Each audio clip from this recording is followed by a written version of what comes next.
Di sebuah desa terpencil, ada kisah tentang seorang janda yang kehilangan segalanya dan berubah menjadi sosok yang menakutkan.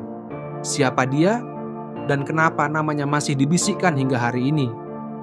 Tapi ingat, jangan dengarkan cerita ini sendirian di malam hari. Kalau kalian berani, pastikan kalian sudah like video ini, subscribe ke channel kami, dan aktifkan lonceng notifikasi supaya tidak ketinggalan kisah horor berikutnya. Siapkan nyali kalian, kita mulai kisah Wewe Gombel sekarang. Hujan turun deras malam itu, membasahi atap-atap rumah kayu yang berjajar rapi di pinggiran desa. Cahaya lampu minyak menerangi ruang tamu sederhana di rumah Marni. Wanita berusia 25 tahun itu duduk termenung di kursi kayu, menatap hampa ke arah jendela yang berkabut. Matanya sembab, bekas air mata masih terlihat jelas di pipinya. Marni hidup sendiri sejak kematian suaminya, Dharma, setahun lalu. Ia adalah wanita yang cantik, dengan rambut panjang hitam yang terurai, namun sorot matanya selalu redup. Hatinya terluka, tak hanya karena kehilangan suaminya, tetapi juga anak semata wayangnya, Sita, yang meninggal tak lama setelah itu. Setiap sudut rumah ini mengingatkan Marni pada keluarga kecilnya. Di atas meja kecil di pojok ruangan, terdapat foto Dharma dengan senyumnya yang lembut. Di dekatnya, sebuah boneka kayu yang dulu menjadi mainan favorit Sita. Marni meraih boneka itu, menggenggamnya erat, dan membiarkan air matanya kembali mengalir. Di tengah kesendiriannya, kenangan masa lalu sering membayangi. Marni kembali teringat malam yang mengubah segalanya. Malam itu, Dharma pergi ke hutan untuk mencari kayu bakar meski Marni sudah melarang. "Hujan mas, bahaya," ucapnya saat itu. Namun, Dharma hanya tersenyum dan berkata bahwa ia akan segera kembali. Malam berlalu tetapi Dharma tak pernah pulang. Keesokan harinya, tubuhnya ditemukan di dasar jurang dengan luka-luka mengerikan. Tak lama setelah kehilangan Dharma, Sita jatuh sakit. Tubuh kecilnya demam tinggi dan tak kunjung sembuh meski Marni sudah meminta bantuan Mbah Suryo, dukun desa. Dalam seminggu, Sita pun pergi meninggalkannya, meninggalkan luka yang tak pernah sembuh di hati Marni. Hidup Marni berubah sejak saat itu. Para tetangga mulai menjauh. Desas-desus pun beredar, menyebut Marni sebagai pembawa sial. Setiap hari ia menahan cemoohan dan bisik-bisik warga desa yang menyakitkan. Namun, Marni tak peduli. Ia hanya ingin hidup tenang, meski sendirian. Kini, di tengah derasnya hujan malam, Marni hanya bisa memeluk boneka Sita dan berbicara pada bayangan suami dan anaknya. "Mas, Sita, aku rindu," bisiknya lirih. Namun, dari sudut kamar yang gelap, terdengar suara samar, seperti bisikan yang menyeramkan. Seolah ada sesuatu yang mulai mengintai di balik kesunyian rumah tua itu. Sejak kepergian Dharma dan Sita, Marni jarang keluar rumah. Namun, beberapa minggu terakhir, para tetangga mulai memperhatikan sesuatu yang janggal. Marni, yang biasanya mengurung diri di dalam rumah tua itu, kini sering terlihat berdiri di depan jendela atau duduk di beranda, menatap anak-anak yang bermain di halaman tetangga. Malam itu, hujan baru saja reda. Udara dingin masih menusuk, dan kabut tipis menyelimuti jalan-jalan desa. Di depan rumah Pak Sastro, dua anak kecil sedang bermain congklak di bawah lampu minyak. Gelak tawa mereka terdengar hingga ke rumah Marni. Marni memandangi mereka dari balik jendela. Matanya tak berkedip, wajahnya pucat, tetapi ada kilatan aneh dalam pandangannya, seperti kerinduan yang mendalam, bercampur dengan sesuatu yang lebih gelap. Di pagi hari saat anak-anak berangkat ke sawah bersama ibu mereka, Marni keluar dari rumah. Ia membawa sekeranjang pisang dan menuju rumah Bu Sastro. "Bu, ini pisang dari kebun saya. Mungkin anak-anak suka," katanya dengan senyum tipis. Bu Sastro menerima pisang itu dengan ragu. Sejak tragedi yang menimpa Marni, warga desa merasa takut dan tak nyaman berada di dekatnya. Namun, mereka juga tak ingin menyinggung perasaannya. "Terima kasih Mbak Marni," jawab Bu Sastro, sambil memanggil anak-anaknya yang sedang bermain di belakang rumah. Ketika dua anak kecil itu muncul, Marni langsung menatap mereka dengan tatapan lembut.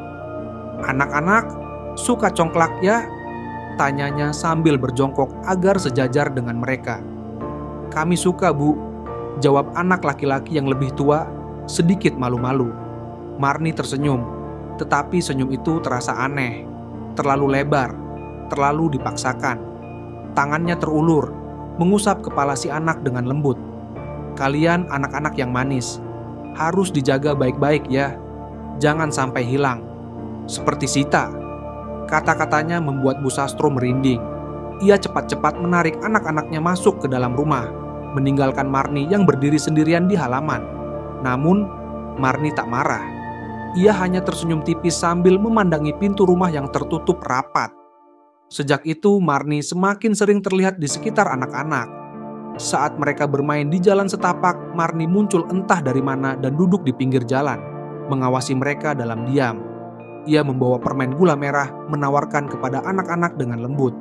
Namun, tak ada yang berani mendekat. Bisikan-bisikan mulai terdengar di antara para ibu. "Marni jadi aneh," kata seorang wanita di pos ronda. "Dia terlalu sering memperhatikan anak-anak kita. Aku lihat dia memanggil anakku tadi pagi." Tambah yang lain dengan nada khawatir. Katanya mau mengajak main congklak.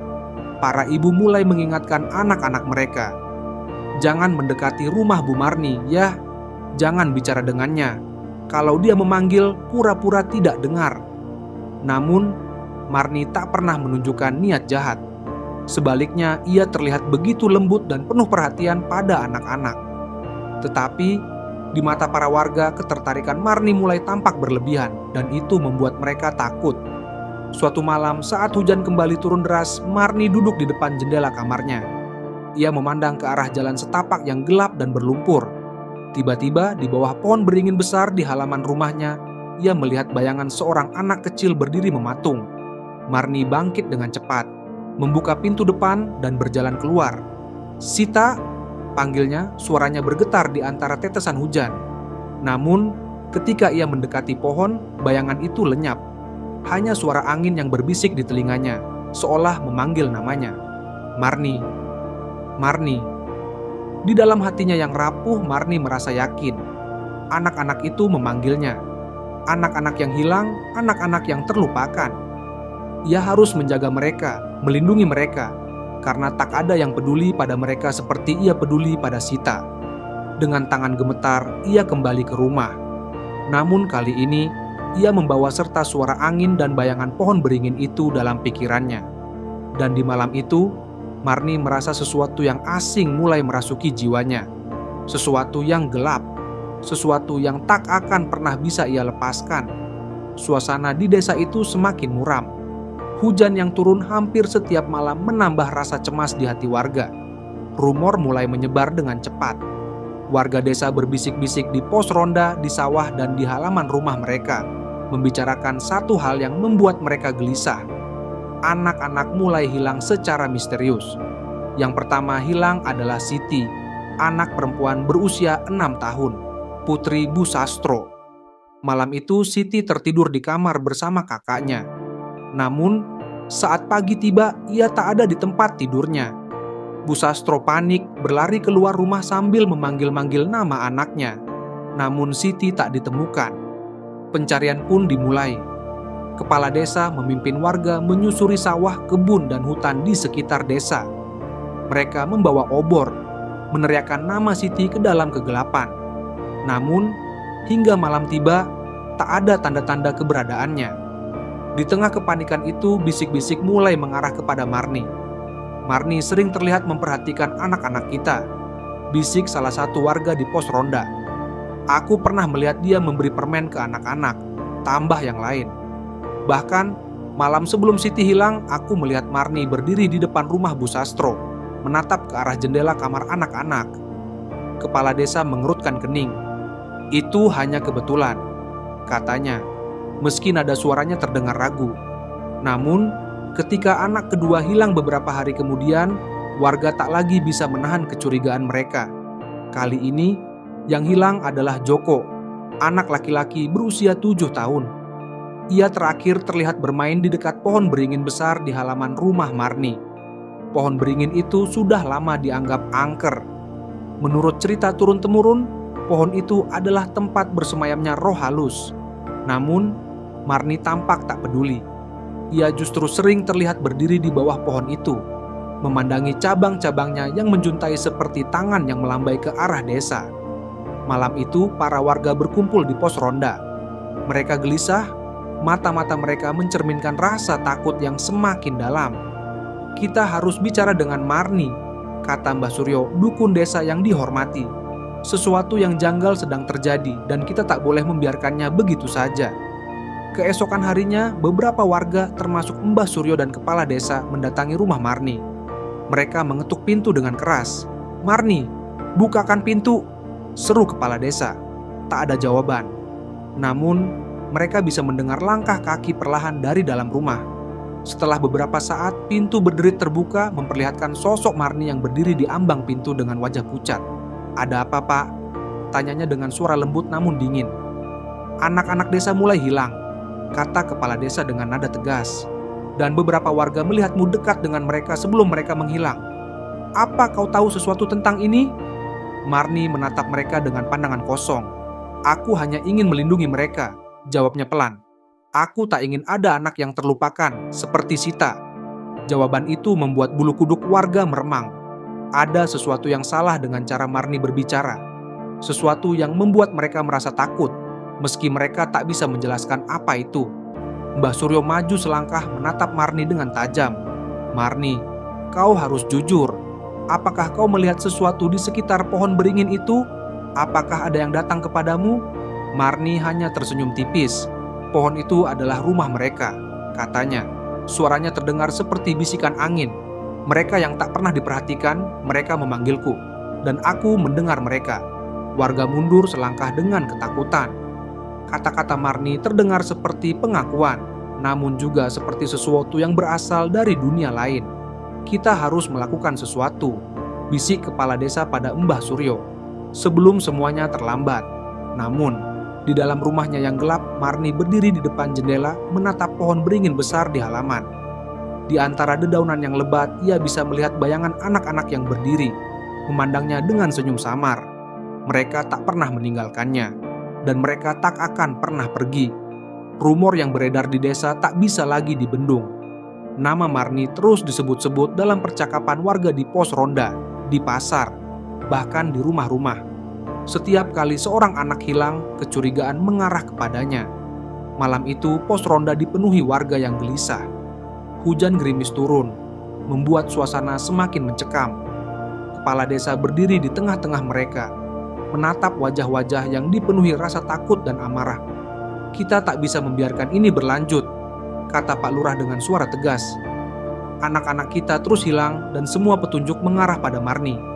"Tapi, bukti apa yang kita punya?" tanya seorang ibu dengan suara gemetar. "Dia selalu berkeliaran di dekat anak-anak," jawab seorang bapak yang berdiri di sudut. "Dia memanggil mereka, memberi mereka permen, dan pohon beringin di halaman rumahnya. Siapa tahu apa yang disembunyikannya di sana." Mbah Suryo mengangguk pelan. "Aku merasa ada sesuatu yang keliru dengan Marni. Energi di sekitarnya berubah. Jika kita tak bertindak, bisa jadi seluruh desa dalam bahaya." "Ayo ke rumahnya sekarang," seru salah satu warga dengan marah. Tanpa menunggu lebih lama, rombongan warga membawa obor dan parang, berjalan menuju rumah tua Marni yang berdiri sunyi di pinggir desa. Marni berdiri di dalam rumahnya, menatap bayangan wajahnya di cermin retak. Wajah itu tampak berbeda dari yang diingatnya. Matanya terlihat kosong dan senyumnya terasa asing. Di luar, suara langkah kaki dan teriakan warga semakin dekat. "Marni, keluar kau!" teriak salah satu warga. Pintu diketuk keras. Marni tetap diam, menatap cermin, seolah berusaha mengenali dirinya sendiri. "Marni, jangan bersembunyi." Akhirnya Marni membuka pintu. Warga desa berdiri di hadapannya dengan wajah marah dan penuh kecurigaan. Obor yang mereka bawa menerangi malam yang gelap, memantulkan bayangan menakutkan di dinding kayu rumah tua itu. "Ada apa, Pak Lurah?" tanya Marni dengan suara lembut. Pak Lurah melangkah maju. "Anak-anak hilang, Marni, dan kami tahu kau terlibat." Marni mengernyit.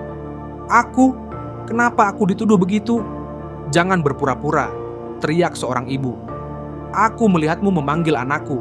Kau memikat mereka. Kau penyihir," seru warga lainnya. "Kau melakukan sesuatu dengan pohon beringin itu, kan?" Marni menatap mereka dengan tenang. "Aku hanya ingin melindungi mereka," katanya, matanya berkaca-kaca. "Aku tahu rasanya kehilangan anak, Aku tak ingin anak-anak di desa ini menderita seperti aku. Namun, warga tak mau mendengar penjelasannya. Jangan percaya kata-katanya, teriak Pak Sastro. Dia sudah dirasuki roh jahat. Mbah Suryo maju ke depan. Marni, kau harus jujur. Ada sesuatu yang berubah dalam dirimu. Kami semua bisa merasakannya. Marni tersenyum samar. Kalian tak mengerti. Anak-anak itu datang kepadaku. Mereka butuh aku. Mereka yang dilupakan orang tua mereka. Aku hanya memberi mereka tempat yang aman. Warga bergidik mendengar kata-kata Marni. Mereka merasa ada sesuatu yang sangat salah dalam caranya berbicara. Pak Lurah mengangkat tangan, menenangkan warga yang mulai gelisah. Marni, kami tak punya pilihan lain. Mulai malam ini, kau tak lagi diterima di desa ini. Mata Marni melebar. Apa maksudmu? Kau diasingkan, kata Mbah Suryo dengan nada berat. Kau membawa kutukan ke desa ini. Suasana sunyi sejenak. Hanya suara hujan yang terdengar, menetes di atas genting rumah tua itu. Marni menunduk. Air matanya menetes. Namun, saat ia mengangkat wajahnya lagi, ada sesuatu yang berubah. Pandangannya tajam, dan senyum di wajahnya membuat bulu kuduk warga meremang. Kalian mengusirku? Bisiknya. Aku yang sudah kehilangan segalanya. Kalian masih ingin merenggut rumahku? Warga mundur perlahan, merasa ada sesuatu yang tak beres. Pergilah Marni, kata Pak Lurah. Jika kau menolak, kami akan memaksamu. Marni tertawa pelan. Suara tawanya seperti angin yang berbisik di malam hari. Aku akan pergi, katanya akhirnya. Tapi ingatlah ini, kalian semua akan menyesal. Dan dengan langkah pelan, Marni menutup pintu rumahnya. Namun, warga tahu itu bukan akhir dari semuanya. Mereka bisa merasakan bahwa sesuatu yang lebih gelap sedang menunggu mereka di balik malam yang sunyi. Ketika mereka meninggalkan halaman rumah Marni, suara tawa samar terdengar dari arah pohon beringin besar. Seolah-olah ada sosok yang bersembunyi di antara dedaunan mengawasi mereka dengan tatapan penuh dendam. Langit malam di atas desa tampak gelap pekat. Awan hitam menggulung seperti kain lusuh yang menutupi bintang-bintang. Hujan rintik-rintik turun membasahi tanah yang sudah basah oleh lumpur. Sementara angin malam berdesir membawa bisikan-bisikan halus yang menimbulkan rasa merinding. Di dalam rumah tua Marni, keheningan mencekam. Lilin kecil di atas meja kayu bergoyang-goyang, menciptakan bayangan samar yang bergerak di dinding. Marni duduk di lantai dengan mata kosong, menatap api lilin. Tubuhnya tampak kurus dan pucat. Gaun kebaya yang dikenakannya terlihat lusuh, dan rambut hitam panjangnya tergerai berantakan hingga ke lantai. Tangannya yang gemetar memegang sebuah boneka lusuh. Itu milik anaknya yang telah tiada. Semua orang meninggalkanku, bahkan kau pun pergi, bisiknya, suaranya bergetar oleh kesedihan yang dalam. Aku sudah tak punya apa-apa lagi, tapi aku tak akan membiarkan mereka merebut segalanya dariku. Tangisannya berubah menjadi erangan pelan. Lalu tiba-tiba dari arah belakang rumah terdengar bisikan lembut yang tak asing. Marni. Marni menoleh dengan cepat. Matanya menatap ke arah sumur tua di belakang rumah. Suara itu terdengar seperti suara anak kecil. Marni, aku di sini. Dengan langkah tertatih, Marni berjalan menuju halaman belakang. Di sana sumur tua berdiri sunyi, dengan lumut yang menempel di bibirnya. Pohon beringin besar di dekatnya tampak seperti sosok raksasa yang mengawasi dari kejauhan. Siapa kau? Tanya Marni dengan suara bergetar.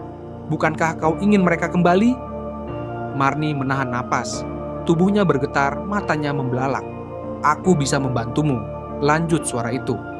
Aku bisa memberimu kekuatan untuk membalas mereka yang telah melukaimu. Marni mendekati sumur tua itu dengan langkah berat. Tangannya menyentuh bibir sumur yang dingin. Di dalam ia bisa melihat bayangan air yang berkilauan. Tapi yang dilihatnya bukanlah bayangannya sendiri. Itu adalah sosok seorang perempuan dengan wajah pucat, rambut kusut, dan kuku panjang yang tajam. Perempuan itu tersenyum kepadanya. Apa? Siapa kau? Bisik Marni. Aku adalah dirimu, yang sesungguhnya. Bayangan itu mengulurkan tangan dari dalam sumur. Tanpa sadar Marni mengulurkan tangannya juga. Terimalah aku, dan kau tak akan pernah sendirian lagi. Saat tangannya menyentuh bayangan itu, kilatan cahaya gelap melesat keluar dari sumur, menyelimuti tubuh Marni. Ia terhuyung ke belakang, terjatuh di atas tanah basah.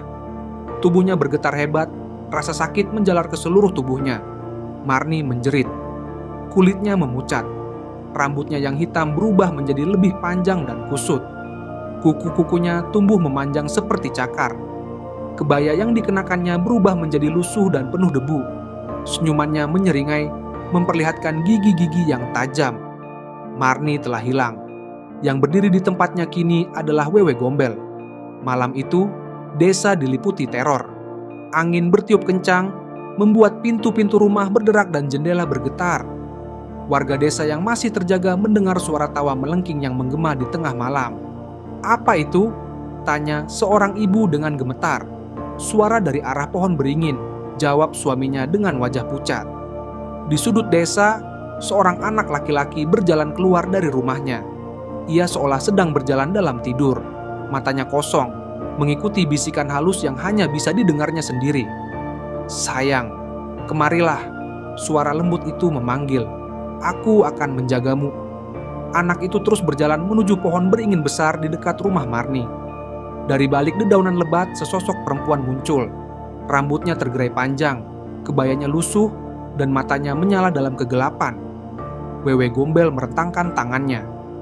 "Kemarilah nak, kau aman bersamaku."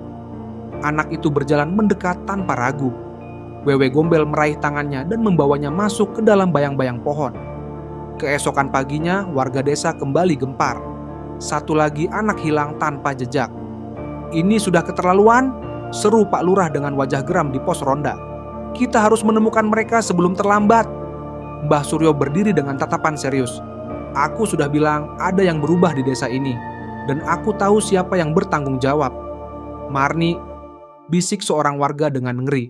Mbah Suryo mengangguk. "Dia bukan lagi Marni yang kita kenal. Dia telah menjadi sesuatu yang lain. Sesuatu yang jauh lebih berbahaya." Dengan penuh tekad, warga desa bersiap. Mereka membawa obor, parang, dan alat-alat lainnya. Malam itu mereka akan kembali ke rumah tua Marni. Tapi kali ini mereka tak hanya mencari jawaban. Mereka mencari perlawanan. Namun, di kejauhan, di bawah pohon beringin, terdengar tawa lembut yang menggema di tengah malam. "Wewe Gombel," bisik seorang anak kecil dalam tidur mereka. Dan teror pun baru saja dimulai. Malam itu suasana desa semakin mencekam. Awan tebal menyelimuti langit, tak ada satupun cahaya bintang yang bisa ditemui. Hujan semakin deras, seolah alam ikut merasakan teror yang mengguncang desa kecil ini. Di halaman rumah tua Marni, sekelompok warga desa yang dipimpin oleh Mbah Suryo sudah berkumpul, siap menjalankan ritual pengusiran yang telah dipersiapkan dengan cermat. Obor-obor menyala, memberikan sedikit penerangan di tengah kegelapan. Mbah Surya, dengan rambut putihnya yang kusut dan tubuhnya yang rentan, berdiri tegak di depan para warga. Matanya tajam, memancarkan keyakinan yang dalam. Di tangannya, sebuah jimat tua yang terbuat dari bambu tergenggam erat. "Aku sudah mempersiapkan segala sesuatu," katanya dengan suara parau. "Marni, atau apapun yang sekarang menguasainya, harus diusir dari desa ini. Ini bukan lagi Marni yang kita kenal. Yang ada di sana adalah Wewe Gombel, roh jahat yang mencari pembalasan." Para warga menatap satu sama lain, beberapa dengan rasa takut yang teramat sangat, beberapa lainnya dengan tekad bulat. Mereka sudah tidak bisa lagi menunggu. Anak-anak terus hilang dan ketakutan semakin menguasai desa. Mereka tidak bisa lagi diam. Mbah Suryo mulai membacakan mantra-mantra kuno yang bergema di malam yang hening. Kata-katanya terdengar seperti bisikan angin yang datang dari masa lalu. Setiap kata yang ia ucapkan memancarkan energi spiritual yang kuat, mengusir kegelapan dari setiap sudut. Namun, semakin Mbah Suryo melafalkan mantra, semakin kuat pula rasa dingin yang mencekam. Seperti ada sesuatu yang menahan kehangatan dari dunia ini. Tiba-tiba, dari dalam rumah tua Marni terdengar suara tawa keras yang menggema. Itu adalah suara tawa yang tidak manusiawi. Suara yang mengerikan, penuh kebencian dan kesedihan. "Wewe Gombel," suara itu bergema. "Apakah kalian pikir bisa mengusirku? Aku sudah menjadi bagian dari tempat ini." Pintu rumah Marni terbuka dengan sendirinya.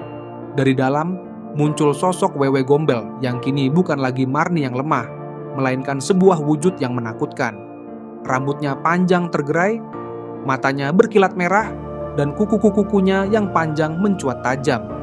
Kebaya lusuh yang dikenakannya hampir robek, seolah menggambarkan kehancuran diri yang semakin dalam. Warga mundur-mundur sedikit ketakutan. Mbah Suryo tidak gentar. Dia melangkah maju, memegang erat jimat bambu di tangannya. "Marni, aku tahu kamu ada di sana," kata Mbah Suryo dengan suara tegas. "Aku memanggilmu kembali dari kegelapan. Jangan biarkan dirimu dihancurkan oleh amarah dan dendam. Kembalilah menjadi dirimu sendiri." Wewe Gombel tertawa terbahak-bahak, suara itu menggema di udara. "Kembali? Aku sudah jauh melampaui manusia sepertimu, Mbah Suryo. Aku bukan Marni lagi. Aku adalah Wewe Gombel, roh yang tak bisa dihentikan. Anak-anak itu, mereka adalah milikku." Matanya menatap tajam pada Mbah Suryo, dan dalam sekejap tubuhnya melayang, terbang menuju Mbah Suryo dengan kecepatan yang mengerikan. Mbah Suryo segera mengangkat jimatnya ke udara dan mulai mengucapkan mantra yang lebih kuat. "Dengan kekuatan alam semesta, dengan energi dari leluhur, aku mengusirmu." Wewe Gombel berhenti di udara, terhalang oleh energi yang dipancarkan dari jimat Mbah Suryo. Tubuhnya bergetar, dan sesaat wajah Marni yang penuh luka dan kesedihan muncul. Tetapi sekejap kemudian berubah menjadi wajah Wewe Gombel yang menyeramkan. "Apa yang telah terjadi padamu, Marni?" tanya Mbah Suryo dengan suara penuh belas kasihan. "Kamu tidak harus seperti ini. Jangan biarkan roh jahat ini menguasaimu lebih lama." Wewe Gombel menggeram dan tubuhnya berputar-putar dengan kecepatan tinggi, menciptakan pusaran angin yang hebat. Tangan-tangan panjangnya mencakar ke udara, dan tiba-tiba sosok-sosok bayangan anak-anak muncul di belakangnya, seolah menjadi pengikut setia yang menunggu perintah. Warga desa panik. Mereka mundur. Beberapa berlari menuju pos ronda, tetapi Mbah Suryo tetap tegak berdiri. "Aku tidak akan menyerah, Marni," teriak Mbah Suryo. "Aku akan mengusirmu apapun yang terjadi." Dengan tekad yang kuat, Mbah Suryo mengarahkan jimatnya ke tubuh Wewe Gombel dan memfokuskan semua kekuatan spiritualnya. Dalam sekejap, sebuah kilatan cahaya putih terang menyelimuti tubuh Wewe Gombel. Sosoknya terhuyung mundur, seakan tersentak oleh energi yang dahsyat. Wewe Gombel berteriak keras, suara yang mengerikan dan penuh dengan kebencian. "Kalian pikir ini akan mengakhiri semuanya? Tidak, aku tidak akan pernah hilang." Namun, seiring dengan semakin kuatnya energi dari jimat, tubuh Wewe Gombel semakin rapuh. Wajahnya kembali berubah, kali ini lebih manusiawi, lebih seperti Marni yang dulu, tapi masih ada kesedihan yang mendalam di matanya. "Aku sudah tidak ada lagi, Mbah Suryo," bisik suara lembut dari Wewe Gombel, sebelum akhirnya sosok itu hancur menjadi bayang-bayang yang menghilang ke udara. Mbah Suryo jatuh terduduk, napasnya terengah-engah. Energi yang dikeluarkannya begitu besar. Para warga desa yang menyaksikan semua itu berdiri kaku, terkejut dan bingung.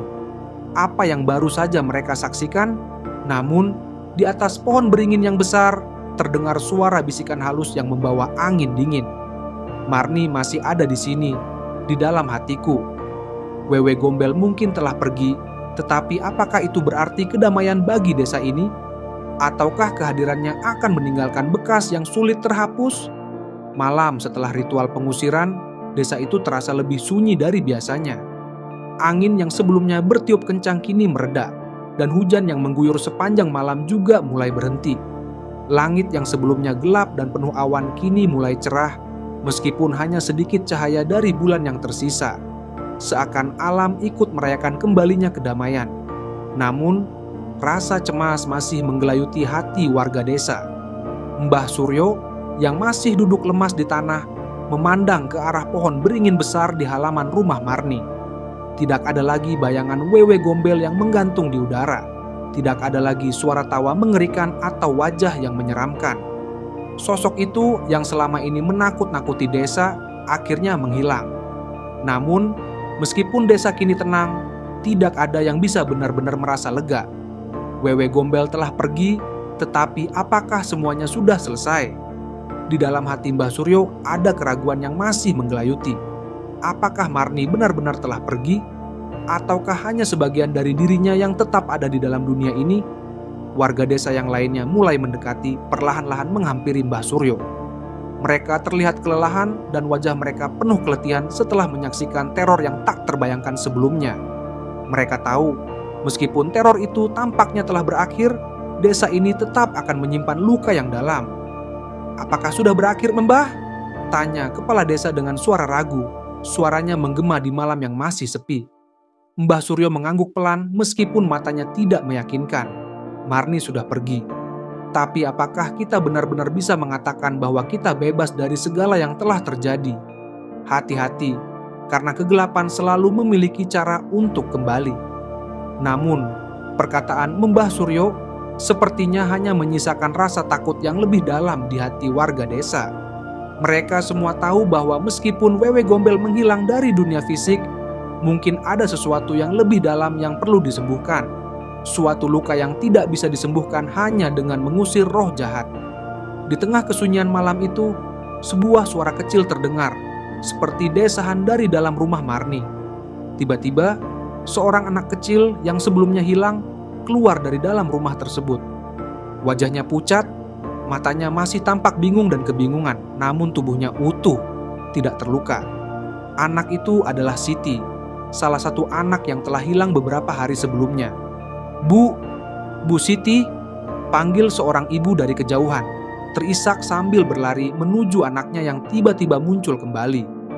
"Siti, kamu di mana saja?" Siti hanya menatap heran, tidak ingat apa yang telah terjadi. Ia terdiam, lalu berkata dengan suara pelan, Aku ada di tempat yang gelap, tapi sekarang aku merasa ada yang aneh. Semuanya terang." Mbah Suryo menghela napas lega, meskipun perasaan yang tak dapat dijelaskan tetap menggantung di dadanya. Beberapa anak lainnya yang hilang juga ditemukan di sekitar rumah Marni. Mereka semua tampak bingung, tidak ingat apa yang telah terjadi, tetapi tubuh mereka sehat dan tidak terluka.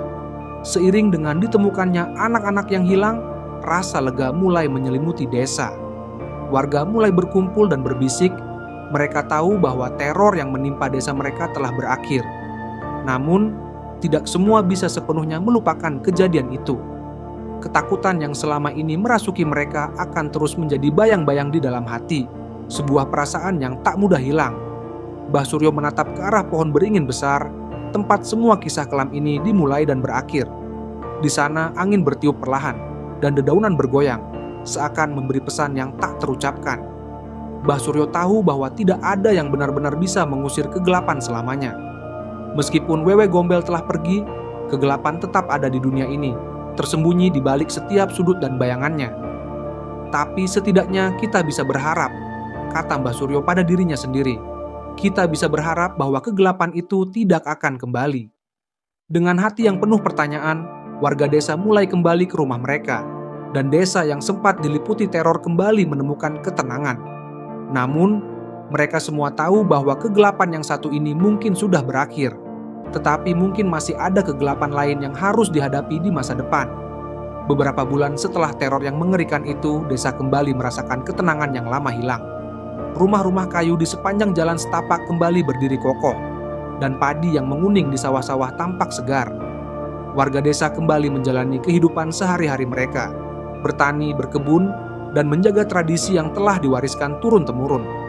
Desa itu kembali seperti semula, tetapi ada sesuatu yang berbeda, sesuatu yang tak bisa diabaikan. Mbah Suryo yang telah memimpin ritual pengusiran masih menjadi sesepuh desa yang dihormati, meskipun ia sering terlihat termenung, memikirkan kejadian-kejadian yang telah berlalu. Ia tahu, meskipun Wewe Gombel telah menghilang, kisahnya tetap hidup dalam ingatan warga desa. Mitos itu tetap beredar, meskipun dengan sedikit perubahan dan banyak orang yang masih merasakan ketakutan di malam hari. Anak-anak harus selalu dijaga, kata Mbah Suryo pada salah satu ibu yang datang menemuinya di pos ronda. Meski sudah tenang sekarang, jangan lengah. Wewe Gombel mungkin telah pergi, tapi cerita itu akan tetap hidup, mengingatkan kita agar tidak melupakan apa yang telah terjadi. Ibu itu hanya mengangguk, matanya berkaca-kaca. Ia mengingatkan dirinya sendiri untuk lebih waspada. untuk tidak membiarkan anak-anaknya bermain sendirian di malam hari, terutama dekat pohon beringin besar atau dekat sumur tua di belakang rumah Marni. Anak-anak yang dulu hilang, termasuk Siti, mulai bersekolah lagi dan bermain dengan ceria. Meskipun mereka kadang terlihat terdiam sejenak saat mereka melewati pohon beringin di desa. Mereka tidak ingat apa yang terjadi selama hilang, tetapi ketakutan yang menggerayangi mereka masih membekas. Entah itu dari cerita orang tua mereka atau perasaan aneh yang mereka rasakan setiap kali melintasi tempat-tempat yang dulu penuh dengan misteri. Beberapa ibu bahkan bercerita pada anak-anak mereka dengan nada berbisik tentang sosok wewe gombel yang suka menculik anak-anak yang tidak dijaga dengan baik. Cerita itu berubah menjadi peringatan, disampaikan dari generasi ke generasi, seolah menjadi mitos yang selalu ada di desa ini. "Jangan pergi terlalu jauh di malam hari," kata seorang ibu pada anak perempuannya. "Bisa-bisa kamu jadi seperti anak-anak yang hilang itu, diculik wewe gombel."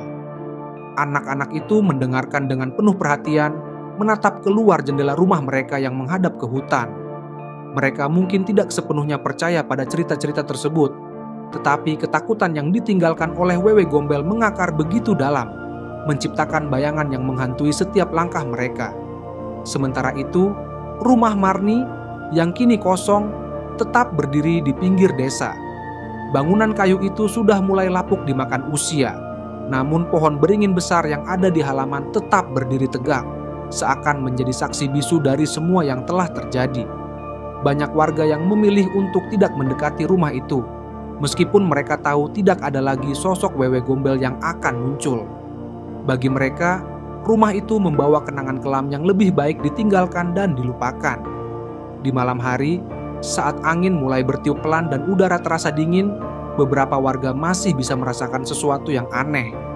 Beberapa ibu mengingatkan anak-anak mereka untuk tidak bermain jauh dari rumah, terutama ketika langit mulai gelap dan suara-suara aneh terdengar dari arah hutan.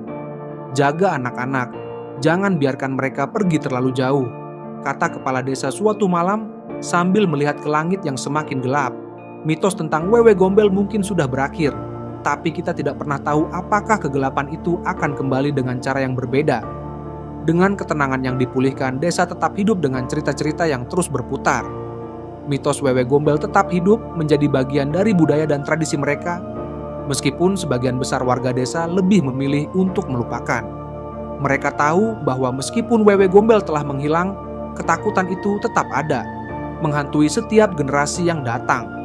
Dan selama desa itu ada, cerita tentang wewe gombel akan terus hidup, sebagai peringatan, sebagai mitos, sebagai bagian dari sejarah yang tidak pernah benar-benar terlupakan. Setiap legenda selalu menyimpan pelajaran. Wewe gombel mungkin hanya cerita, atau mungkin dia benar-benar ada. Tapi satu hal yang pasti, kasih sayang dan perhatian pada anak-anak adalah kunci untuk menghindari kutukan ini. Terima kasih sudah menonton. Jika kamu suka cerita ini, jangan lupa untuk like dan baca cinta-cinta baikam tupaya, komen dan share, agar teman-temanmu juga tahu kisah wewe gombel. Dan jangan lupa subscribe serta aktifkan lonceng notifikasi supaya kamu nggak ketinggalan kisah mistis lainnya. Ada cerita horor apa yang kalian tahu? Tulis di kolom komentar dan mungkin itu akan jadi cerita berikutnya di channel ini.